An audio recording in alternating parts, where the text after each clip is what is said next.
Welcome to Elevate Springfield, where we will dive into strategies and stories that help you rise to your full potential. Each episode, we'll talk about how you can take intentional steps to elevate your life and your business while making a meaningful impact on those around you. Along the way, we're going to bring in the change makers from our community that are already elevating. We'll bring the actionable strategies, you bring the discipline and follow through, and together we can elevate Springfield. All right, let's go, Springfield. Time to 10x your life, your business, all of it. Time to crush those goals. Time to get after it. Let's go. You are listening to the Elevate Springfield podcast. Robert Farrell here, certified 10X coach, speaker, and mentor, here to bring you actionable strategies. You bring the discipline and follow through, and together we're going to elevate Springfield. We're coming to you again from beautiful downtown Springfield in the Big Dog Construction Studio. Hey, we've got so much going on in Springfield right now. Make sure you are participating.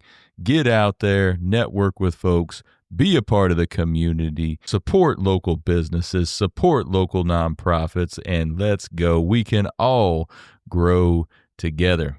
So, hey, another great episode for you today. We're going to get right to our guest after the break. Hey, Springfield, when it comes to reliable, high-quality roofing, you don't want to leave things to chance. That's why you should reach out to Acosta Angeli Roofing, your local roofing experts serving Springfield and surrounding communities. From quick, dependable repairs to full replacement, from residential to commercial, they are your trusted pros. Call them today at 217-993-2748 or visit their website to book your free quote and inspection. Don't wait. A little leak now could lead to major damage later. Trust the local experts, protect your home, and get peace of mind with Acosta Angeli Roofing.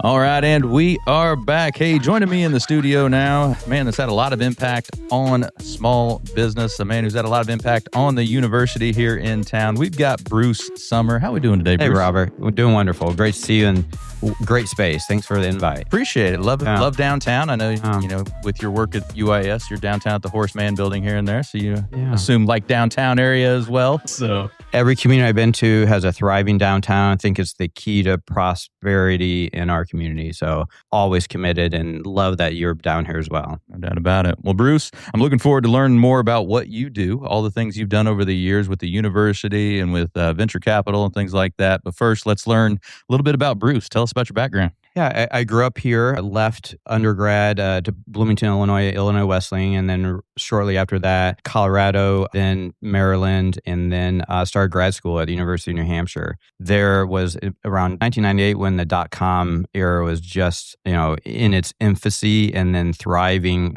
4 years later with a bust. Started two companies that were successful and still a third one ongoing here. So that was just north of Boston. And while in grad school, I met a guy named Bill Wetzel, who I worked for at the Center for Venture Research, who coined the term angel investor. Never knew what that was. And since then, after selling the last company, became an angel investor myself. Started investing in technology companies. Back then, mainly SaaS models, now life sciences and other types of businesses, but invested directly in about 50 different businesses. Came back here to raise a family 14 years ago when my daughter was born, and recognized that Springfield, may not have evolved as the other communities I lived in before. So with the Community Foundation, I was on the board there. We started Innovate Springfield roughly, I think it's been 12 years ago. So our location was downtown. We insisted, John Strensfer and I insisted the location being downtown, just to the same comments that we started out here with. Yeah. Then we recently moved to the Horseman building, which is an amazing space. It's an awesome facility, yeah. Natural light everywhere, which our other location did not have. Right. So if you look at, the probability of business, by the way, I grew up in a family business in the Springfield area. So we've been very blessed to benefit from the community and the surrounding community. So I really wanted to have impact here. And what do you think the chances of business success are? I'm sure you have chances of business success just in general? Yeah. And define success. Yeah, good question. The day I launched the business, maybe it's when I filed my LLC documents, to 5 years later, am I still operating? I'd say about a 3%. So many people say really low. I'm surprised by that. Restaurants are probably closer to that. But Right. It depends on the industry.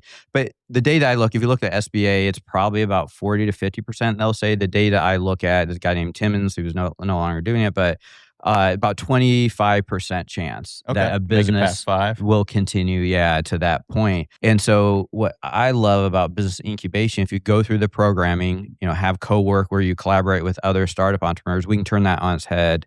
The average incubator, it's 84% success rate. And 87% of those businesses that go through it stay in the community. So that's what the driver was. We have a reasonable economy, very steady with the state and the medical industry and some financial services.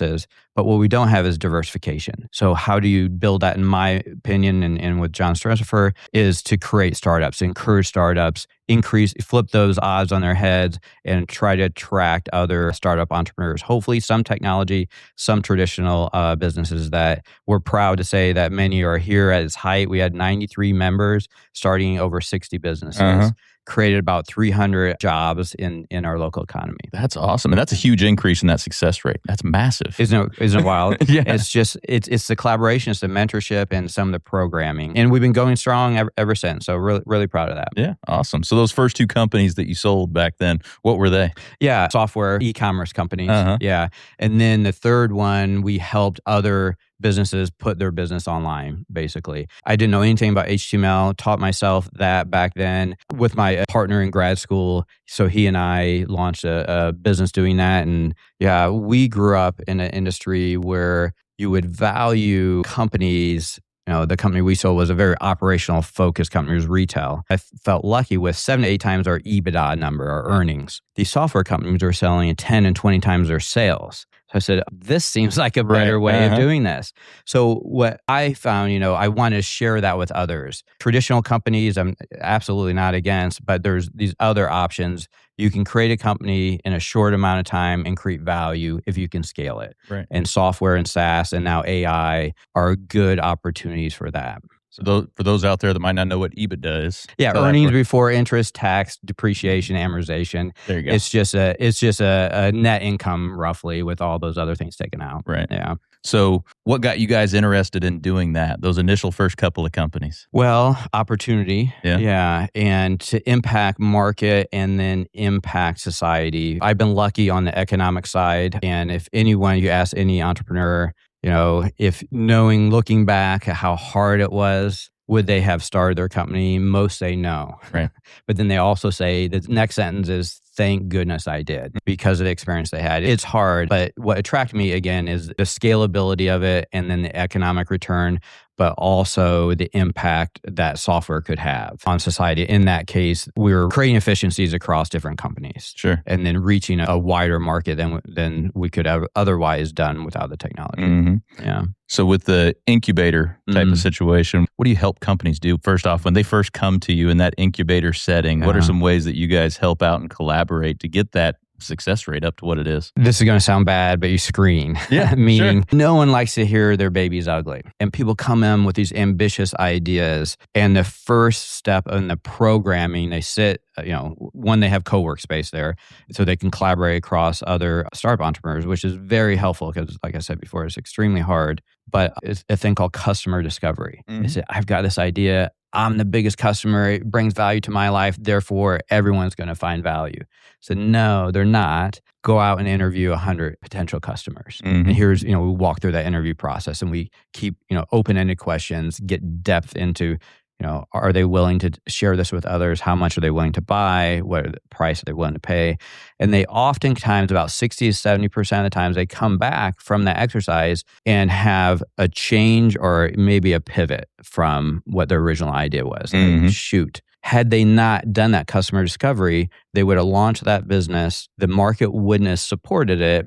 And they probably would have, maybe gone in debt and not started another business again. Right. So we hope first thing we can do is prevent that. Then second thing is to focus them in a better direction where the customers are willing to support it, then provide them, help them with their business model, their efficiency, cost, and revenue models.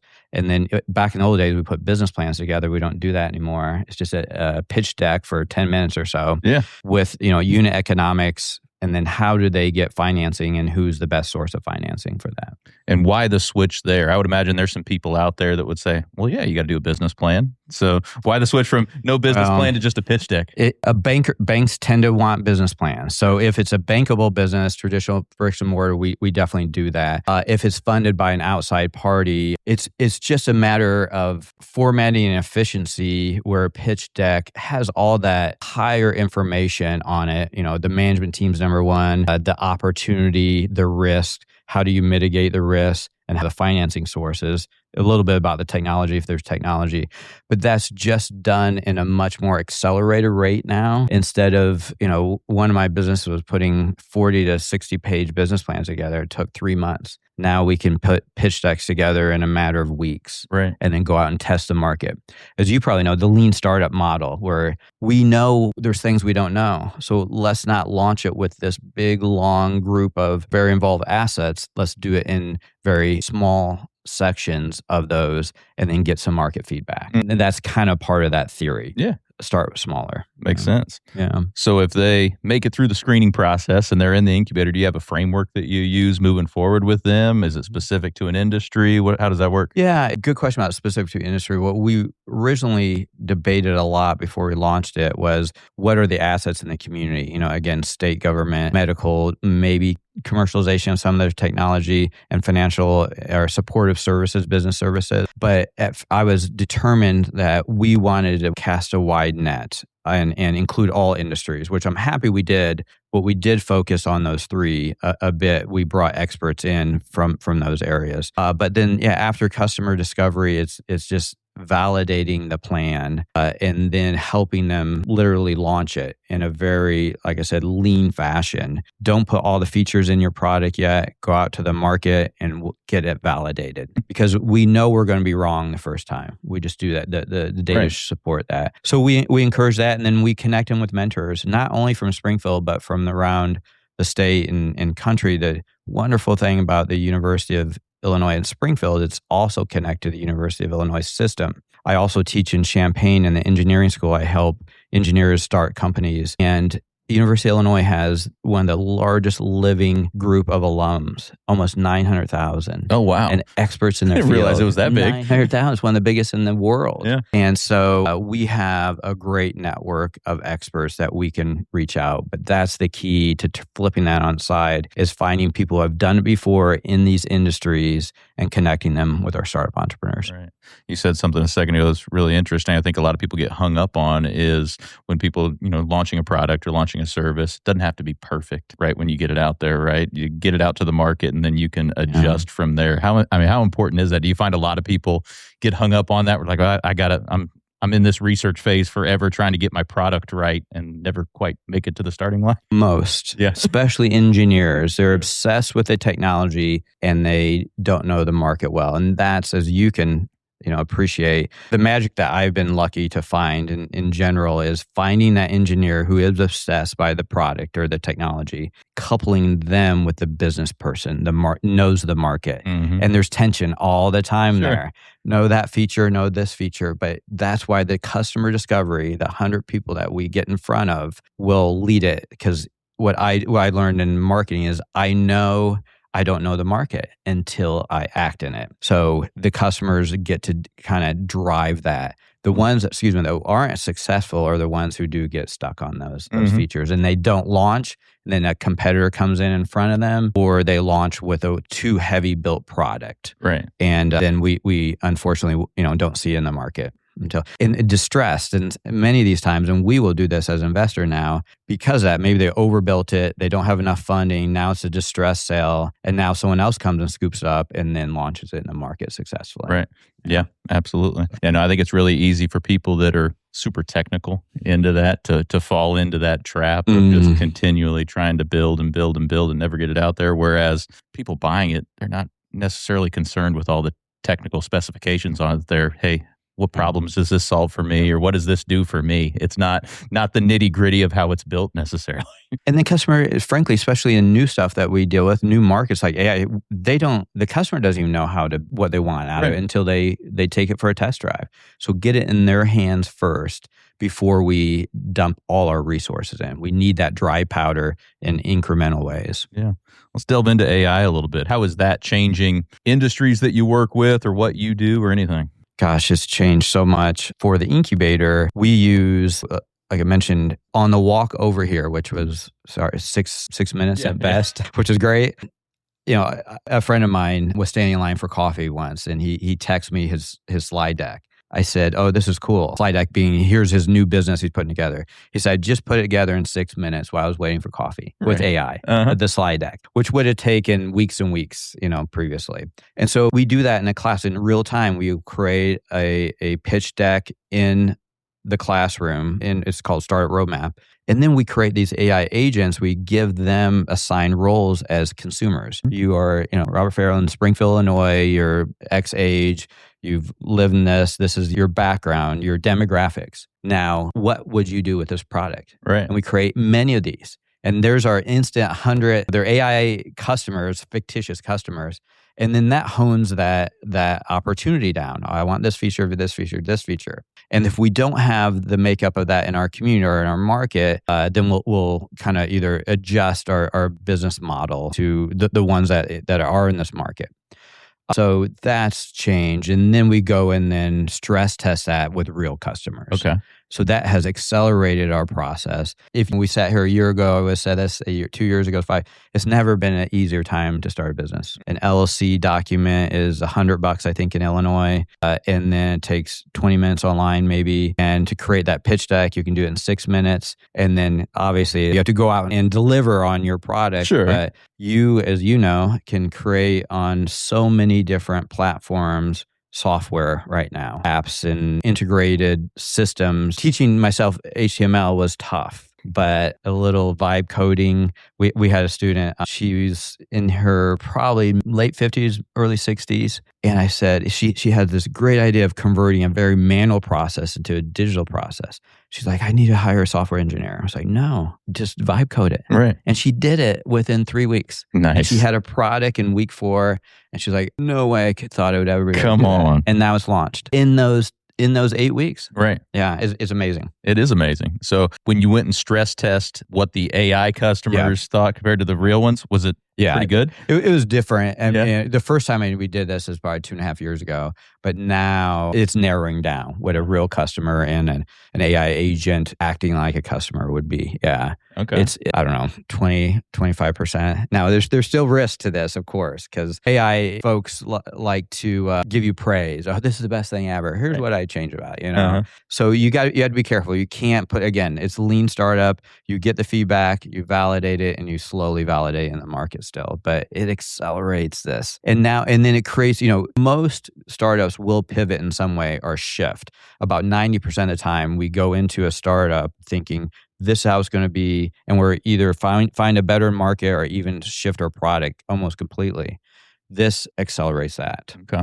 All right. Yeah, very cool. Do you have a favorite? There's so many different AI applications out there. Do you have a favorite that you use most often? Claude gets me a little more than Chat. No, I'm actually the same way. I like Claude better than Chat, but Chat I'll use for some writing, but Claude I use for the heavier stuff. Yeah. But I would agree. I'm in the same boat. I used to use Chat, and I switched over to Claude, and I just felt that it knows me better. I guess I'm kidding. It gets me. It gets me a little more. It gets me a little better, right? I still spend more time than I hope to explain things. But I just yesterday, probably about 2 hours I'm teaching, it's called Illinois Angel Flight School right now. It's in providing similar kind of incubation stuff for companies, but for angel investors. One of the challenges we have in Illinois, we have the 3rd largest city in the United States. We're like 5 in the number of Fortune 500 companies. We have, I think, about 6 trillion in wealth, but my guess is about only 1% of it stays in Illinois. Right.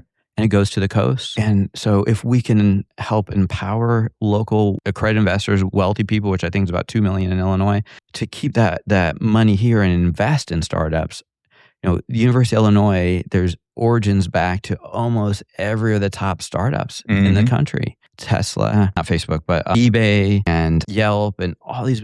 I mean, Mark Andreessen's one of the best entrepreneurs from Netscape, and they leave here. And one of the reasons is financing. And it's a network too. So our hope is that we can educate investors here, build a bigger network, and then the startups that come out of our really high-tech universities will stay here. Absolutely. So we're doing that. And so my point about AI, Claude, in about 3 iterations, 3 requests, created the entire curriculum for me on that. That's awesome. Now, I have the background to make keep Claude in check. Yes, yeah. Yeah, you have to, but that would have taken me 3 weeks. How important is the prompting there? Because, I mean, in the background knowledge of that, speak to that on a little bit. Yeah. The cool thing now, you can go out and search prompts online and say, here, and you can ask Claude, hey, here's what I'm trying to do. What's the best prompt? You can ask someone else. And yeah, there's some long prompts out there that are publicly available for free that you can produce really cool stuff. But I still wouldn't trust it. I still have, if you have a deep knowledge of it, when it's kind of BSing a little bit. Right. So if you don't know the difference between the Claude BS and the industry, then you're exposed a little bit. Right. Yeah. Do you feel sometimes companies will fall into the trap of using AI as a crutch? And I mean, they think it's going to solve all their problems when it's just a tool like any other tool. It's a great tool, but do you feel like sometimes people over expect things from it? Absolutely. We always have. All technologies we think are going to solve everything. And I think the survey still says the number one thing they want AI to do their dishes and clean their toilets. Really? So, but I heard that's coming. Like it may even be on the market soon. And there hasn't been. One class I used to teach was management information sciences. And back then, only, 42% of businesses that had a new integration system, enterprise software in their company had a positive yield. Oh, wow. So most don't. Yeah. So similar, I think we're still at that infancy stage. Most businesses aren't realizing a material ROI yet. Now, on the startup side, I think we are, because, like I said, because your business, you wear every single hat in it. And so when you can have an AI agent, that is so helpful for you, but it's still not to a point where it's a direct ROI for large enterprises. But in my opinion, for startups, it is. Again, you have to be able to discern the difference between it being wrong and not. That gap is getting smaller and smaller. Sure. I know you've spoken at a couple of events on AI, so you have a good background on all this stuff, right? I don't know. I mean, it changed so much. I'm more on the business side of it and valuing different things than a friend of mine, Jeff Schneider, who's been very instrumental. We originally launched this AI studio where we attract different AI startup entrepreneurs, and we'd support it. He'd support it on the technical side, support it on the kind of business structural side and finance side. And it's great. I mean, it's the golden age still, I believe. And I was just having this discussion at Innovate Springfield. I don't know the breadth. Mobile and cloud, and I could have a better idea of its parameters, its constraints, but we still have such a wide opportunity where AI can get applied. I invest more in life sciences companies than I ever thought of, and creating molecules using synthetic in AI has gone, years down to weeks in creating a new molecule. And so I do think there are ROI payoffs for that. And I have been involved with a couple of those things. And it's been around in radiology for a while doing good stuff. So those industries are very ripe for high ROIs. Business enterprise is still, I think, somewhat to be determined. Okay. So you say you've invested in life science companies, whether it's a company that's gone through an incubator or you're just looking at this company. How do you come to a decision on, hey, I'm going to invest in this company, in X company? That's exactly what we're talking about in Angel Flight School tonight, is you create a thesis. Bruce Sommer's thesis and Robert's thesis are very different. Mine, and I know yours would to have a social impact. So if it has a positive social impact, it screens in. If it has an economic return expected in 7 years, that's at least 5 to 10 times my money. The average investor, venture capital, needs 20 times their money, because, like I said, of those 50 companies I invested in, I know half will return zero. Right. 25% will return maybe relative market returns or won't lose me money. But it's only of those 50, a handful that return that pay for the risk. And so they have to pay for not only their own risk,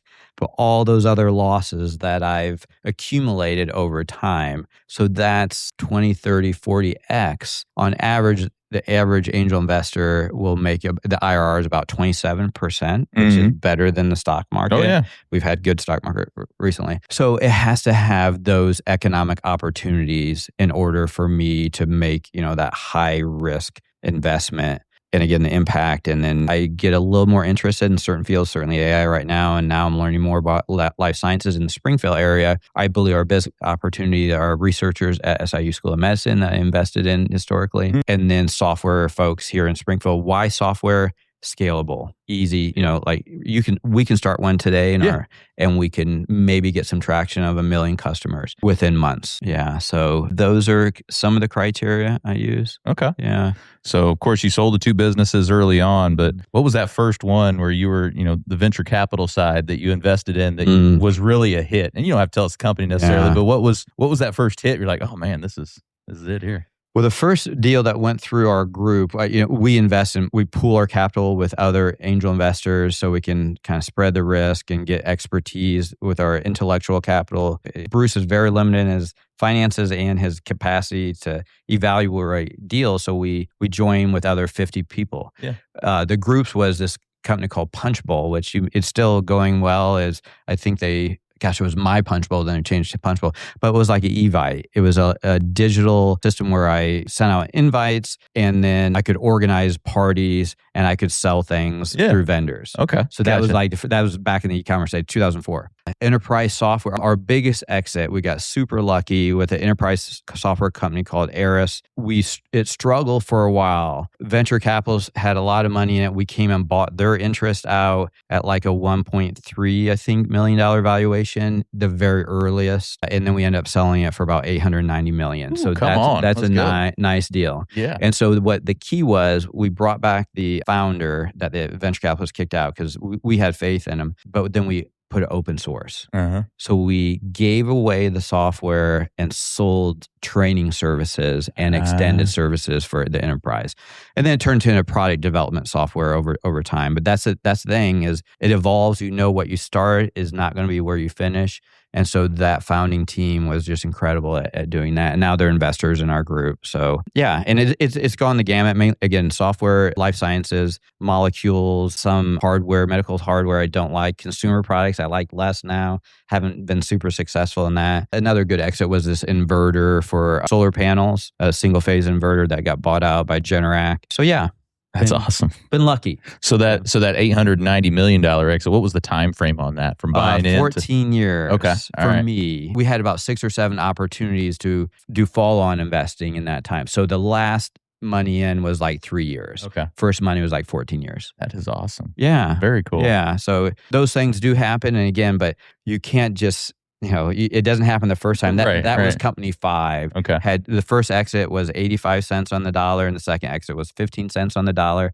The third exit was a 6x return, and then this company, and then since then probably 15 zeros. Right.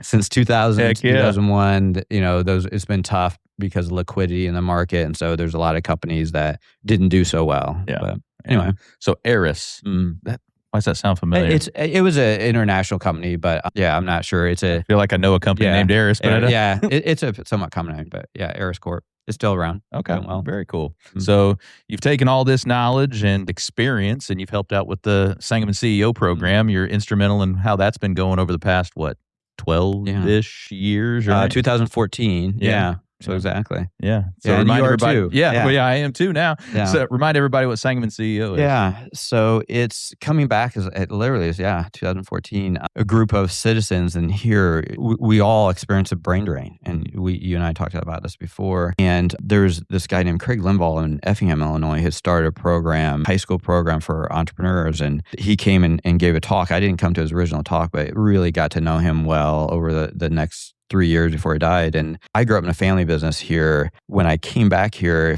if I was to start my first business, I could pick up the phone and people would answer the call because the history working with my family. I wanted to give that opportunity to other people. So the high schoolers that participate, which we just launched on Monday, by the way, 57 students are on the list now. There we go. Yeah, it's just, I don't know what it is. It just grew. Just popped. In a week, it's grown. It's 10 people. Anyway, we want Springfield, Sangamon County, to be the easiest place for them to come back or stay and start their business. And so it was designed to have 90 different guest speakers from the community. If you look at high school programs, roughly 180 days, 90 of those, they're meeting someone new, entrepreneur, someone who's done this already in the community as part of their network. So an instant network over that period of time. And then the know-how to help develop that business here as a high school senior. Really cool stuff. And then they're in the community. They're never in the classroom.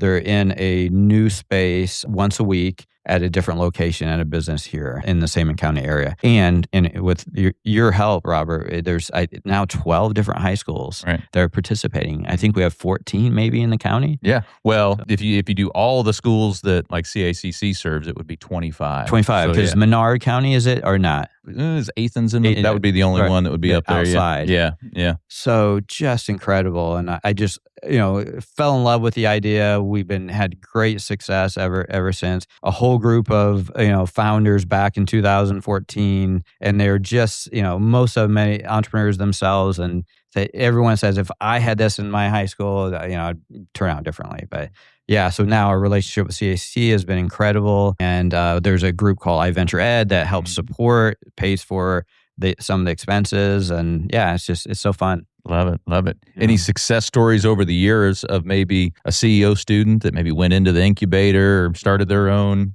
business down the road? So frankly, that's why we created the incubator. About half the reason is once they go through the Sangamon CEO program, now they need space to come back to and a network. And that's why the Community Foundation, we created that. But yeah, there are some good success stories. And not all of them business now. Not all of them go to business. Roughly half of them, either major in business or participate in business. The other ones go on to law school, some medical schools and other things. But one of the students that ended up going to medical school, he was at Pleasant Plains. He started an app at SIU. He's at SIU now. Oh, okay. So gotcha. That's so good to see him back doing medical stuff, but also have this business mentality. Right. That I think is the epitome of success with the program. But yeah, many have started their own business, still in existence today. The one in the first class, he started a software business, and now he's got employees in Springfield. He helps networks and different software products across Springfield. Yeah, we can go through a whole litany of them, but yeah, it's super cool. Okay. So if a business outside of Sangamon CEO, if a business wants to get involved in the incubator, what do they do? InnovateSpringfield.com. Reach out to me again, Bruce Sommer. We have other staff there that will help facilitate, but you sign up for a program. We're going to be launching the startup roadmap where it's 8 weeks of I have an idea, I'm going to launch, develop that idea, customer discovery, use unit economics, create the business pitch, and then they'll launch it by the end of the 8 weeks. They don't have to, but about half of them do. Literally signing their LLC, get some funding, and then launch their business. But yeah, that's the best way to start with an education program like that. Yeah. Okay.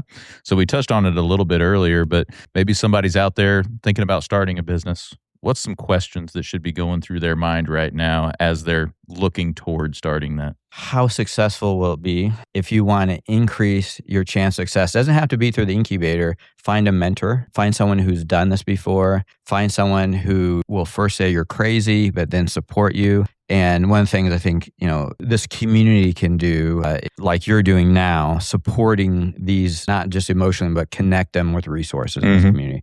We have an amazing group of people who have started businesses. One thing that concerns me about this community is we don't have a lot of first-generation entrepreneurs. Right. We traditionally have family businesses. My family business is the fourth generation now. The Buns who sell Bun-O-Matic, they've been around since 1860s. And High Bun didn't have a successor and then recently sold the business, and that scares me. We have some other family businesses like LRS and Salt and Colors and others that will help entrepreneurs. They want to see them successful.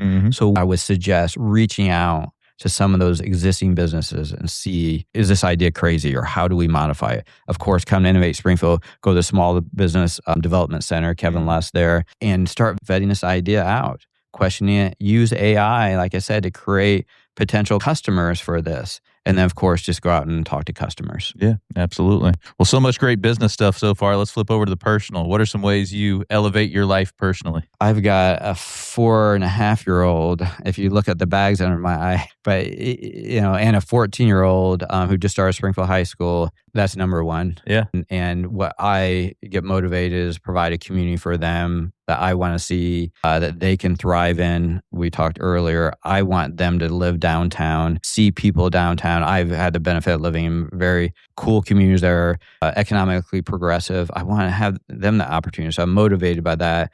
I know you do. I try to exercise, stay fit, get out and hike and bike, but there's conflicts with their hanging out with them as well. Sure. And another reason, my family's here too, and my parents are amazing people, and I came also back to not only raise them and made my life easier because they watched them a lot, but also helped them age. And so that family connection and then the spiritual connection, whenever I have the time, that's what really puts energy back into my life and elevates me. Absolutely. Yeah. So you mentioned downtown a little bit. What are some things you'd like to see downtown to get that thriving feel again? Young, talented people. So whatever we can do, one of my first research pieces in grad school, so I look at, it was Silicon Valley, it was New York, it was Boston, it was all these communities that attracted startups. Guess what the thing they had? The reason the startups chose it wasn't venture capital, it wasn't business, it was recreation. Mm-hmm. That's why young people in their 20s go to spaces like that. Mm-hmm. So if we can create some magnetism around recreation, I want to do that. Number 2 was community. And younger folks are not having community around, I'm 56, the things that we did when we were growing up, either family, church, or whatever. They're not having kids as quickly or as many. And so if we can gather them, if there's a way we can create third spaces where that would attract these like-minded people to hang out with each other. And in some cases, it's spiritual, it's a religion. In others, it's a bar. In others, it's a park. But more of those things, these third spaces, it's not work and it's not home, that we can attract these folks. I think that will be key. No, I absolutely agree. I think that's the main thing for downtown. We need to get some thriving young professionals down here, young folks in the downtown area. That's going to go a long way to get us thriving down here. So. We started a grocery store when I first moved back here, and they asked it to start it downtown. And it was the chicken or the egg. It's like, there's not enough rooftops. Yeah. There's not enough people living. And I don't want to get too political here at all, but which comes first? It's the housing or the businesses that attract the housing? And so for me, it's the leadership, people like us. It doesn't have to be political leaders necessarily, that want to take this community and say, this is the direction we're going. And can we encourage financing of those things, let's say these third spaces? And then, in my opinion, especially as a market-driven person, if there's these initial creations, whether it's government or a group of concerned citizens, the others follow, the market follows. So we have to create an attraction that brings folks in from out of town or even gathers them, from out west to downtown and put them in, corral them. And that's what incubation is all about. You put smart, ambitious entrepreneurs in a room, and these chance occurrences, like a BB in a box, you shake it up. What are the chances they're going to connect? Well, if that's a big box, the chance is low. If it's a small box, the chance significantly increases. Right. You have this positive explosion. Love it. So that's what the third space is, I hope. I love it. Love it. Very cool. Well, Bruce, so much great stuff today. So wonderful to be here, Robert. Yeah. I always like to close with these last couple of things. Let's give the audience a piece of advice, one on the personal side, one on the professional side, to help them elevate their life or business. Well, I'm be biased, but if you want options in your life, one, stay fit, physically fit, spiritually fit, connect with people, loved ones in your life. If you don't have that now, if you look at longevity, that's probably one of the biggest things that leads to greater longevity is connection with other human beings. Actively act upon that first. And again, for me, if on the options, the same as CEO is called creating entrepreneurial opportunities. We have a lot of people that multi-generation state workers in Springfield. I just think if they start a side business or anyone a side business, you can always have an opportunity to change your career, change your life in a way. If you can financially sustain yourself on something that you're passionate about, just start that, try that. And I promise you, it hurts at first. It stinks. It's hard. But if you just get through that part, if anyone runs, I used to run, it's called chasing the monkey. Those first 3 weeks suck. You get up at 6 o'clock, you run miles. Once you get that 3 week, you got that habit. Then you get your adrenaline, you get your internal drive. Same with business. It stinks. It's hard. Just create that now, today. After that initial point, you have these amazing opportunities that just drives you. You get addicted to them. That monkey then chases you into that business. And then you don't have to leave your career now, but it gives you that opportunity. Just having that freedom is absolutely amazing. That's what elevates me the most. That freedom and those opportunities. Come on. Yeah. And you're talking about the connection with people. I mean, that's what they found a lot in the Blue Zone studies that they were doing. Of course, nutrition and all that played a part in it too, but it was that connection and purpose with other people that really drove a lot of that. Yeah. So that's humanity. Yeah. And if we don't have that, we're missing it. Please, whatever you do, go out and try to capture that. No doubt about it. Well, Bruce, is there anything we can do community-wide to help all of us here elevate Springfield and the surrounding communities? Yeah. One thing that going through the same SEO program, going through startup entrepreneurs that are 10 to younger, open our minds to encouraging creativity, innovation, and ambition and agency. Agency is our taking upon ourselves to act. So if we can encourage that, if we can welcome these risk takers in our community, if we can attract them, if we can bring them into community, I can't help but think we can't but improve things. We really can't. And it's not happening maybe organically here yet. So it has to be directed. So if we can all kind of agree, again, open our minds to the idea, help provide these resources and corral these people, again, whether it's government or concerned citizens, I do think that's our only path forward. If you look, there's two big threats in Springfield, in my opinion.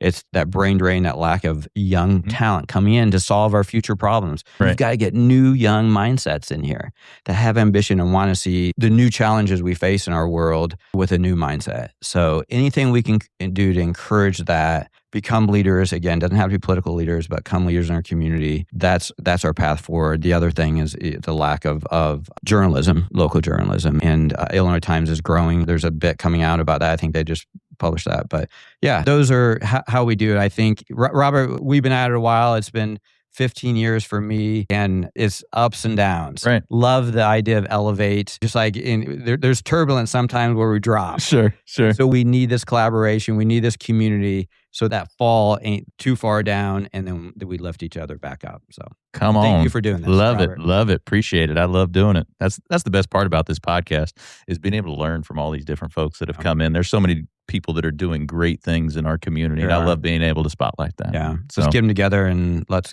act even further. Yeah, so. That's right. Well, Bruce, appreciate it. Thank you, Robert. Time. Wonderful. Somebody wants to learn more about you or take part in any of the stuff you're doing, where do they go to learn more? LinkedIn's the best. Bruce Sommer. That's probably the best way to contact me. Innovate Springfield. Come down to Horseman. 3rd floor. Amazing space. Best space in town. Just absolutely best space in town. And look me up. Happy to sit down if you want to collaborate on community things, if you want to start a business, if you want to just figure out how we can push that rock up the hill for Springfield and downtown. Let me know. Let's go. All right. Well, we're going to let Bruce get back to elevating Springfield. But for the rest of y'all, we'll be right back. Looking for expert tree care with hometown integrity? Look no further than Sangamon Tree Service.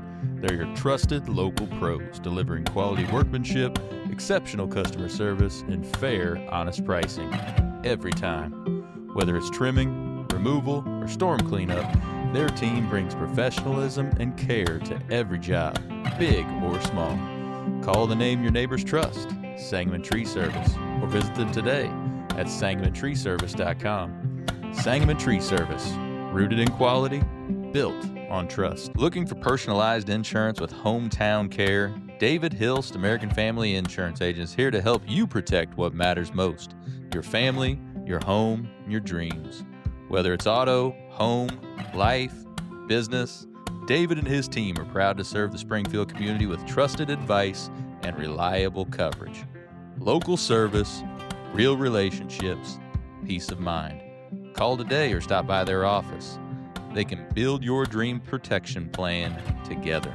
Call 217-726-6343. Well, thank you for joining us today, everybody. Appreciate you making us a part of your day. Hey, don't forget while you're out on social, check ours out. You can check my personal one out at Robert Farrell at everywhere. Check out those Elevate Springfield pages, those Big Dog Business Coaching pages as well.